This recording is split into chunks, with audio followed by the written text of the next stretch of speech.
വെട്ടവും വെളിച്ചവും അതെൻ്റെ റൂമിൽ എനിക്ക് എപ്പോഴും നിർബന്ധമാണ്. അതുകൊണ്ട് തന്നെ എന്താ, എവിടെയെല്ലാം ജനലുണ്ടോ ആ ജനലുകളെല്ലാം ഞാൻ എപ്പോഴും തന്നെ തുറന്നിടാറുമുണ്ട്. അങ്ങനെ തുറന്നിട്ട് ഇതാ ജനലിലൊക്കെ മുഴുവനും പൊടിയായിട്ടുണ്ട്. ഇന്ന് ശരിക്കും പറഞ്ഞാൽ യാദൃശ്ചികമായിട്ടാണ് ആ പൊടിയൊക്കെ കണ്ടതെന്ന് പറയാം. കണ്ടു കഴിഞ്ഞപ്പം എനിക്കത് തുടച്ചേ പറ്റത്തുള്ളൂ. തുടച്ച് പകുതി എത്തിയപ്പോഴാണ് എനിക്കാണെങ്കിൽ ഡസ്റ്റ് അലർജി ഉണ്ടല്ലോ എന്നുള്ള കാര്യമൊക്കെ ഓർമ്മ വന്നത്.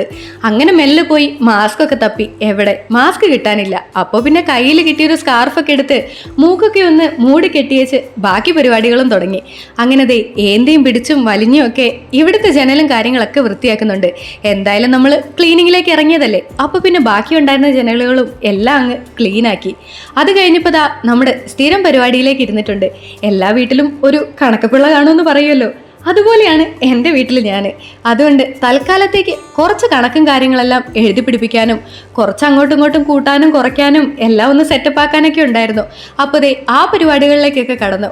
ഞാൻ എപ്പോഴും പാട്ടൊക്കെ കേട്ടോണ്ടാണ് കേട്ടോ എല്ലാ പണിയും ചെയ്യാറ്. അതിപ്പോൾ ക്ലീനിങ് ആണെങ്കിലും കുക്കിംഗ് ആണെങ്കിലും ദേ ഈ കണക്ക് കൂട്ടലാണെങ്കിലും.